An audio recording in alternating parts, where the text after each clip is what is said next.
அனைவருக்கும் வணக்கம். Fair delimitation இதுதான் இப்போ பேசு பொருளாக இருக்குது.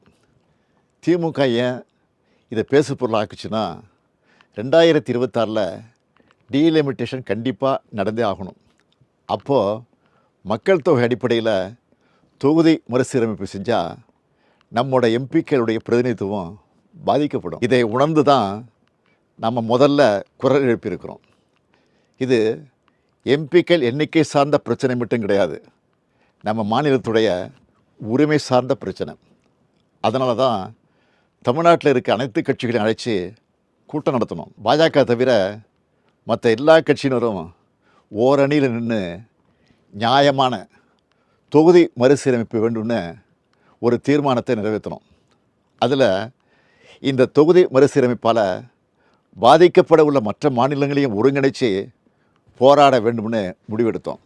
அதுக்காக ஆந்திரா, கர்நாடகா, கேரளா, தெலுங்கானா, ஒடிசா, மேற்கு வங்கம், பஞ்சாப் ஆகிய 7 மாநில முதலமைச்சர்களுக்கும் நாடாளுமன்றத்தில் பிரதிநிதித்துவம் இருக்கக்கூடிய அந்த மாநிலங்களை சார்ந்த எல்லா கட்சிகளோட தலைமைக்கும் நான் கடிதம் எழுதினேன். அந்த கடிதங்களை ஒரு அமைச்சர் மற்றும் ஒரு எம்பி அடங்கிய குழு அவங்கள நேரில் சந்தித்து கொடுத்து விளக்கம் அளித்தாங்க. எல்லா மாநில முதலமைச்சர்கிட்டையும் நானே ஃபோனில் பேசினேன்.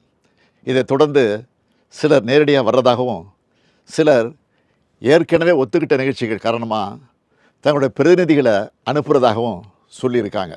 இந்த முதற்கட்ட ஆலோசனை கூட்டம் நாளை மார்ச் 22 சென்னையில் நடக்க இருக்கு. இப்போது எதுக்கு இந்த கூட்டத்தை நடத்தணும்னு சிலர் கேட்குறாங்க. தொகுதி மறுசீரமைப்பால் நம்ம தமிழ்நாடும் நம்ம அழைச்சிருக்கிற மாநிலங்களும் பாதிக்கப்பட்டால் இந்திய நாட்டில் கூட்டாட்சிக்கான பொருளே இருக்காது, ஜனநாயகத்துக்கான மதிப்பே இருக்காது. நாடாளுமன்றத்தில் நம்முடைய குரல்கள் நசுக்கப்படும், நம்முடைய உரிமைகளை நிலைநாட்ட முடியாது. இது இந்த மாநிலங்களை அவமதிக்கிற செயல். எனவே மக்கள் தொகையை கட்டுப்படுத்தி சிறப்பாக செயல்பட்டு நாட்டோட வளர்ச்சிக்கு பங்களித்த மாநிலங்களுக்கு ஒன்றிய அரசு தண்டனை கொடுக்கக்கூடாது. அதனால தான் தமிழ்நாட்டில் இருக்கிற பெரும்பாலான கட்சிகளோட ஒருங்கிணைந்த சிந்தனைப்படி மற்ற மாநிலங்களை ஒருங்கிணைக்கிற இந்த கூட்டம் நடைபெறப் போகுது.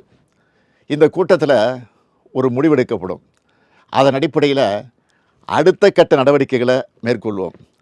நம்மளோட நியாயமான கோரிக்கைகள் நிச்சயம் வெற்றியடையும். நம்மளோட இந்த முன்னெடுப்பு இந்தியாவை காக்கும். நன்றி, வணக்கம்.